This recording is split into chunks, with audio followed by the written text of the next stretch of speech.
नमस्कार दोस्तों, Bhavanand free learning पर आपका स्वागत है। मेरा नाम व्योमकेश शर्मा है और ये चैनल हिंदी साहित्य विषय से यूजीसी नेट जो एनटीए कराता है, यूजीसी नेट की परीक्षा और कई राज्यों के पब्लिक सर्विस कमीशन के द्वारा जो असिस्टेंट प्रोफेसर की परीक्षाएं, भर्ती परीक्षाएं आयोजित कराई जाती हैं उनके लिए और टीजीटी पीजीटी की तैयारी करने वाले छात्रों को ध्यान में रखते हुए बनाया गया है। विश्वविद्यालयों के जो अध्येता हैं हिंदी साहित्य के, वो भी इसका उपयोग कर सकते हैं। उनके लिए भी ये समान रूप से उपयोगी होगा।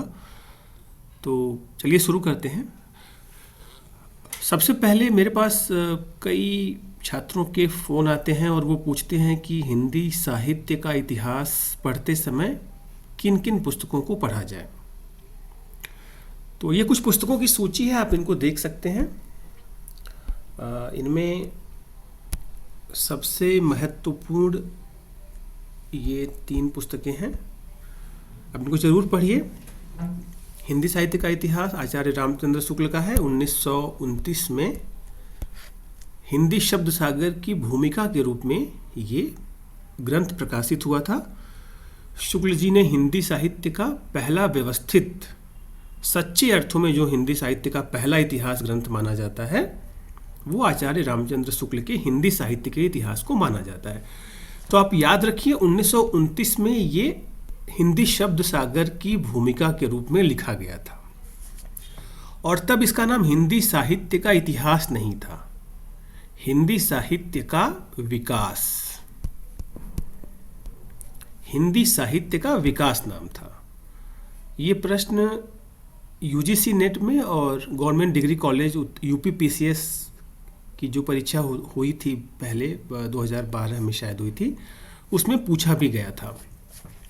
तो अब ध्यान रखिए, आचार्य शुक्ल का जो इतिहास ग्रंथ है वो हिंदी साहित्य का विकास नाम से 1929 में प्रकाशित हुआ था और हिंदी शब्द सागर की भूमिका के रूप में प्रकाशित हुआ था। इस पर आगे विस्तार में बात करेंगे। पहले ये पुस्तकें आप जान लीजिए। दूसरी पुस्तक है हिंदी साहित्य का इतिहास। ये संपादित पुस्तक है, डॉक्टर नगेंद्र और डॉक्टर हरदयाल ने संपादित की है। अच्छी पुस्तक है। एक कम से कम ये दोनों आप ज़रूर पढ़ लीजिए।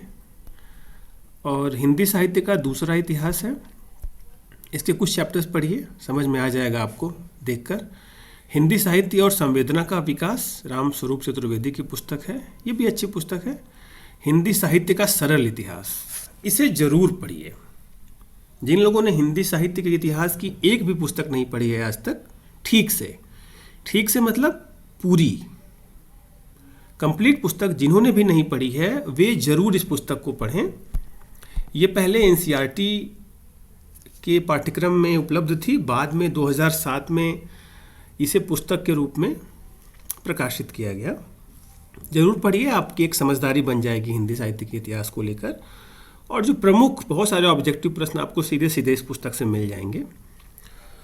तो चलिए शुरू करते हैं। हिंदी साहित्य का इतिहास आचार्य रामचंद्र शुक्ल की, इससे वन लाइनर सवाल सीधे सीधे पूछे जाते हैं, आदिकाल से, भक्तिकाल से और रीतिकाल से।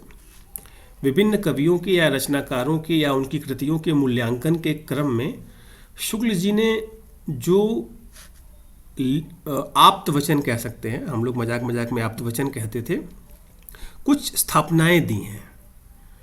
जैसे सूरदास के बारे में आप लोग जानते होंगे, सामान्य सा उद्धरण है, बहुउद्धृत है कि बंद आँखों से कोना कोना झांक आए हैं। तो जैसे ये शब्द ये वाक्य आपके सामने आता है, आप समझ जाते हैं कि शुक्ल जी का वाक्य है। तो ये आपको समझाने के लिए मैं बता रहा हूँ। ऐसे बहुत सारे वाक्य हैं। जनता और साहित्य के जो संबंध है, भूमिका में जो उन्होंने लिखा है, चित्रवृत्तियों का संचित प्रतिबिंब, तो या भक्तिकाल के उदय की जो व्याख्या है, तो उसके बारे में शुक्ल जी की जो स्थापनाएं हैं वो सीधे सीधे परीक्षाओं में पूछ ली जाती हैं। तो जरूर पढ़िए आप। भाषा थोड़ी कठिन है लेकिन पढ़ना चाहिए। तथ्यात्मक पुस्तकें, लोग पूछते हैं कि ऑब्जेक्टिव प्रश्नों की तैयारी के लिए कौन सी पुस्तक पढ़ी जाए। तो तथ्यात्मक या बहुविकल्पीय प्रश्नों के रूप में ये 3 पुस्तकें मुझे ठीक लगीं। और भी पुस्तकें हो सकती हैं, आप पढ़ सकते हैं, लेकिन इन पुस्तकों में भी बहुत सारी प्रूफ की मिस्टेक्स हैं, वर्ष गलत हैं, नाम गलत हैं, आप लोग बाद में बताएंगे कि इसमें बहुत सारे तथ्य गलत हैं, लेकिन सबसे जो जो किताबें पढ़ रहे हैं छात्र अलग अलग BHU में, DU में, JNU में, वो यही 3 पुस्तकें हैं। इनमें ये सरस्वती पांडे और गोविंद पांडे ने जो हिंदी भाषा एवं साहित्य का इतिहास पुस्तक लिखी है, ये महासागर है तथ्यों का। इसे पूरा याद करने की कोशिश मत करिए, अन्यथा आपका श्रम व्यर्थ जाएगा। इसमें आपको सेलेक्टेड जो फैक्ट्स हैं उसको याद करने पड़ेंगे, क्योंकि सारा आप याद भी नहीं कर सकते हैं, और अगर करने की कोशिश करेंगे तो बहुत समय लगेगा और ज़रूरत भी नहीं है। तो इसको पढ़िए, पढ़ते समय थोड़ा सेलेक्टिव रहिए। ये दोनों किताबें भी आप देख सकते हैं। चलिए, तो बात करते हैं हिंदी साहित्य का इतिहास, उसकी जो लेखन की परंपरा है वो कहाँ से जोड़कर देखी जाती है। हिंदी आलोचना में, हिंदी साहित्य के इतिहास के जो ग्रंथ लिखे गए हैं उनमें विभिन्न इतिहासकारों ने, आलोचकों ने किन किन ग्रंथों को ज़्यादा महत्वपूर्ण माना है। उसमें सबसे पहला नाम आता है भक्तमाल का। भक्तमाल नाभादास की रचना है और यह मध्यकाल के भक्त कवियों पर आधारित है। मध्यकाल के भक्त कवियों का मतलब रामानुज से लेकर रैदास कबीर तक, और सिद्धों और नाथों की वाणियाँ भी मिलती हैं। उपदेश लिखा है मैंने, वाणियाँ भी कह सकते हैं आप। तो इस पुस्तक में 200 भक्तों या भक्त कवियों का जीवन परिचय है, उनकी रचनाएं हैं, और पहले के सिद्धों और नाथों की वाणियाँ मिलती हैं। महत्वपूर्ण ग्रंथ है भक्तमाल। कई बार UGC नेट की और अन्य परीक्षाओं में पूछा गया है, प्रतियोगी परीक्षाओं में, तो ये नाम आप याद रखिए। इस पर कई विश्वविद्यालयों में PhD भी हुई है इस पुस्तक पर। हस्तलिखित प्रतियां उपलब्ध हैं इसकी। प्रामाणिकता की हमेशा बात होती रहती है कि कौन सी प्रामाणिक है। 214 छंद हैं इस पुस्तक में, और जीवन चरित्र लेखन की परंपरा भक्तमाल से ही शुरू हुई थी। तो हिंदी साहित्य के इतिहास लेखन में जो कवियों के जीवन चरित्र लेखन की परंपरा दिखती है वो सर्वप्रथम भक्तमाल से शुरू हुई थी, ये आप याद रखिए। अगली पुस्तक है कविमाला, तुलसीराम की। एक फैक्ट है, इसको आप याद रखिए, कविमाला तुलसीराम की पुस्तक है। यह एक वृत्त संग्रह है। वृत्त संग्रह का मतलब वही है जो आचार्य रामचंद्र शुक्ल ने अपने हिंदी साहित्य के इतिहास में कवि वृत्त संग्रह जिसे कहा है। तो यह पहला उदाहरण है। यह हालांकि अब उपलब्ध नहीं है। तो कविमाला किसकी है? तुलसीराम की। अगला ग्रंथ है कालिदास हजारा। नाम से ही स्पष्ट है, कालिदास की कृति है ये। यह भी वृत्त संग्रह है, और सबसे महत्वपूर्ण जो तथ्य इस पुस्तक के बारे में है वो यही है कि शिव सिंह सेंगर का जो प्रसिद्ध वृत्त संग्रह शिव सिंह सरोज है वो इसी को आधार बनाकर लिखा गया है, कालिदास हजारा को। शिव सिंह सरोज में शिव सिंह सेंगर ने लिखा भी है इस बारे में कि उनको जो प्रेरणा मिली थी वो कालिदास हजारा से मिली थी। तो आप इसे याद रखिए। चलिए, अब तक हम जो बात कर रहे थे वो अनौपचारिक इतिहास लेखन की बात कर रहे थे। मतलब उसमें इतिहास लेखन का सायास प्रयत्न नहीं था, वो वृत्त संग्रह के रूप में रचनाएं लिखी गईं। लेकिन पहली बार गारसाद तासी ने, आप सभी लोग गारसाद तासी के नाम से परिचित होंगे, इस्तवार द ला लिटरेच्यूर एंदुई एंदुस्तानी नाम से फ्रेंच भाषा में हिंदी साहित्य का इतिहास लिखने का पहला प्रयास किया। अच्छा, यहाँ पे एंदुई और एंदुस्तानी ये दो शब्दों के कुछ मतलब है। एंदुई का मतलब है हिंदवी, हिंदी से, और एंदुस्तानी का मतलब उर्दू से है, जो गारसाद तासी का अभिप्राय था। ठीक है। 1839 ईस्वी में और 1847 ईस्वी में प्रकाशित हुआ था ये ग्रंथ। बाद में 1871 ईस्वी में ये फिर से 3 भागों में प्रकाशित हुआ। तो प्रामाणिक डेट ये मानिए, क्योंकि पहली बार जब प्रकाशित हुआ था तभी डेट माननी चाहिए। कई जगह पर ये वर्ष भी आ जाएगा, सॉरी डेट बोल रहा हूँ मैं, वर्ष।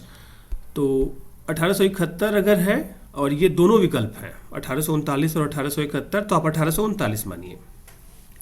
इस पुस्तक को हिंदी में डॉक्टर लक्ष्मी सागर वार्ष्णेय ने 1952 में अनुवाद कराया इसका। ठीक है, लक्ष्मी सागर वार्ष्णेय के बारे में आप आधुनिक काल में पढ़ेंगे। फोर्ट विलियम कॉलेज नाम से इन्होंने एक बहुत महत्वपूर्ण पुस्तक लिखी है, जिसमें फोर्ट विलियम कॉलेज की भाषा नीति और हिंदी खड़ी बोली के विकास पर काफ़ी अच्छा शोध है इनका, जो प्रायः उच्च कक्षा के विद्यार्थी, पीएचडी, एमफिल के विद्यार्थी अपने शोध में इसका प्रयोग करते हैं इस पुस्तक का। गारसान दत्तासी की जो पुस्तक है इस्तवार द लिटरेचर एंड हिंदुस्तानी, ये वर्ण क्रम के अनुसार है, ये काल क्रम के अनुसार नहीं है। वर्ण क्रम का मतलब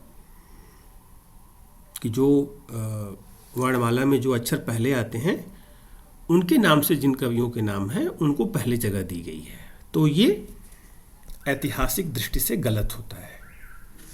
ठीक है, कालक्रम के अनुसार होना चाहिए था, वर्णक्रम के अनुसार है। और गारसान दत्तासी एक साम्राज्यवादी इतिहासकार थे और धार्मिक दृष्टिकोण से प्रभावित थे। इन्होंने उर्दू को ज़्यादा महत्व दिया था हिंदी उर्दू विवाद में। हिंदी उर्दू विवाद, जैसा कि आप जानते हैं, 19वीं जो शताब्दी थी उसमें ये विवाद चला था, खास तौर पर 19वीं शताब्दी के उत्तरार्ध में। और भारतेंदु हरिश्चंद्र और भारतेंदु मंडल के कई लेखकों ने इस पर लिखा, वो एक अलग विषय है। तो गारसान दत्तासी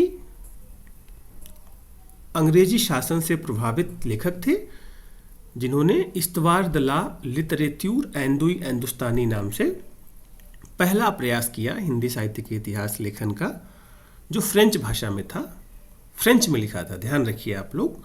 इसका अनुवाद लक्ष्मी सागर वार्ष्णेय ने 1952 में किया। चलिए आगे बढ़ते हैं। हिंदी भाषा में लिखा गया पहला इतिहास ग्रंथ। ठीक है, तो हिंदी भाषा का मतलब है कि खड़ी बोली में जो पहला प्रयास मिलता है वो भाषा काव्य संग्रह नाम से महेश दत्त शुक्ल का मिलता है। ये एक फैक्ट है, इसको आप याद रखिए, पूछा जा सकता है। और 1873 ईस्वी में ये प्रकाशित हुआ था। भाषा काव्य संग्रह महेश दत्त शुक्ल की रचना है, ये इंपॉर्टेंट है, याद रखिए। अगला ग्रंथ है शिव सिंह सरोज। ये शिव सिंह सेंगर की रचना है, 1883 ईस्वी में लिखी गई। यह भी वर्णक्रम के अनुसार है, सर बात हो चुकी है पहले। और इस ग्रंथ में 1000 कवियों की जीवनी और कविताएं हैं, 1 सहस्र। हालांकि कुछ पुस्तकों में आप पढ़ेंगे कि 838 कवियों का जिक्र है इसमें, लेकिन 1 सहस्र वर्ड से आप इसको 1000 मानकर चलिए, जो प्रामाणिक बात है।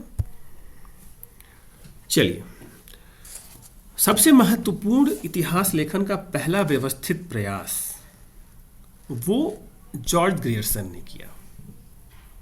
George Grierson royal Asiatic society, ये बंगाल में है संस्था थी, उसकी पत्रिका निकलती थी, उसमें भारत की संस्कृति साहित्य के बारे में शोध पत्र प्रकाशित होते थे। अंग्रेजों ने भारत के अतीत की खोज के क्रम में इस संस्था की स्थापना की थी, जिसमें बहुत सारे अंग्रेज विद्वान काम करते थे। तो जॉर्ज ग्रियर्सन ने इस पत्रिका के विशेषांक के रूप में 1888 ईस्वी में the modern vernacular literature of northern Hindustan, ठीक है, ये इतिहास ग्रंथ लिखा। इसमें पहली बार कालक्रम, काल विभाजन की जो बात है, और नामकरण का प्रयास दिखता है। ठीक है, तो the modern vernacular literature of northern Hindustan में जॉर्ज ग्रियर्सन ने पहली बार कालक्रम और नामकरण का गंभीर प्रयास किया। ठीक है, उसके बाद जो ग्रियर्सन की सबसे महत्वपूर्ण उपलब्धि है कि उन्होंने भक्ति काल को स्वर्ण युग कहा। भक्ति काल के कवियों और उनकी रचनाओं के ऐतिहासिक महत्व को, सार्वकालिक महत्व को सबसे पहली बार जॉर्ज ग्रियर्सन ने ही पहचाना और उन्होंने इसे स्वर्ण युग कहा। लेकिन साथ में एक बहुत बड़ी इनकी अपनी विचारधारा की स्थापना भी इसके साथ आई, इसमें इन्होंने इसे ईसाईयत का प्रभाव माना। जिसका खंडन बाद के विद्वानों ने किया। तो हजारी प्रसाद द्विवेदी ने भी किया, आचार्य रामचंद्र शुक्ल ने भी किया, उसको हम बाद में पढ़ेंगे। बस आप ये याद रखिए कि ईसाइयत का प्रभाव, भक्ति काल का जो उदय था वो ईसाइयत के प्रभाव में हुआ, ये जॉर्ज ग्रियर्सन का मानना है, ये उन्होंने कहा था। और भक्ति काल को स्वर्ण युग भी जॉर्ज ग्रियर्सन ने ही कहा था। अगला महत्वपूर्ण ग्रंथ है मिश्र बंधु विनोद।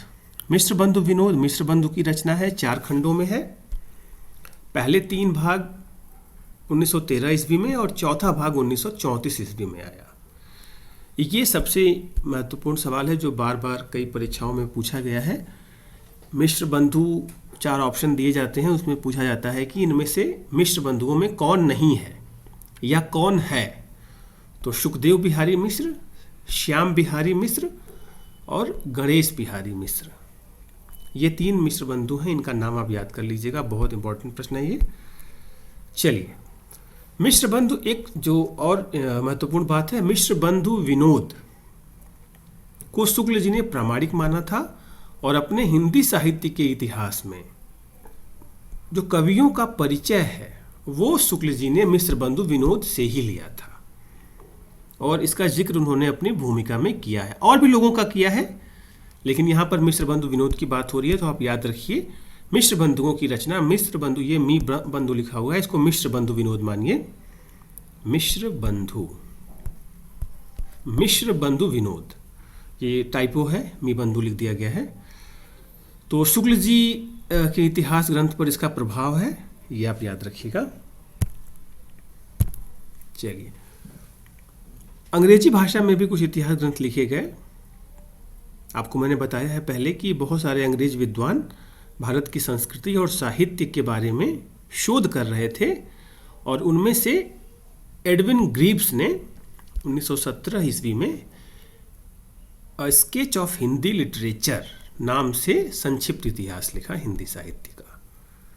ठीक है, 1917 में एडविन ग्रीव्स, 1920 में FEK।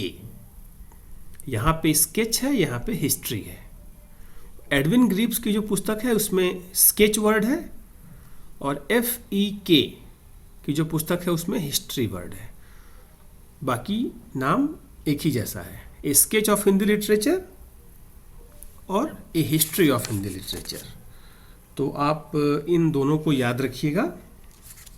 पूछा जा सकता है कभी कि ये अंग्रेजी भाषा में लिखे गए कौन कौन से इतिहास ग्रंथ हैं। चलिए, तो ये अब तक जो भी इतिहास ग्रंथ लिखे गए थे वो एक मुकम्मल इतिहास ग्रंथ नहीं माने जाते हैं हिंदी आलोचना में। आचार्य रामचंद्र शुक्ल ने 1929 में, इसकी चर्चा हो चुकी है, पहली बार हिंदी साहित्य का इतिहास लिखा। उसके बाद और भी कई विद्वानों ने हिंदी साहित्य के इतिहास पर लिखा है, जिसमें हजारी प्रसाद द्विवेदी की रचनाएं और उनकी स्थापनाएं महत्वपूर्ण हैं, जिन पर हम अगले वीडियो में बात करेंगे। तो बाकी हम कुछ प्रश्नों पर बात करेंगे जो परीक्षाओं में पूछे गए हैं। ये मेरा पहला वीडियो है, जो कई लोग इसकी मांग कर रहे थे कि पहला वीडियो अपलोड करिए आप, तो उस क्रम में मैंने ये वीडियो अपलोड किया है। आगे मैं अलग अलग टॉपिक पे छोटे वीडियो बनाऊंगा, बहुत ज़्यादा बड़े वीडियो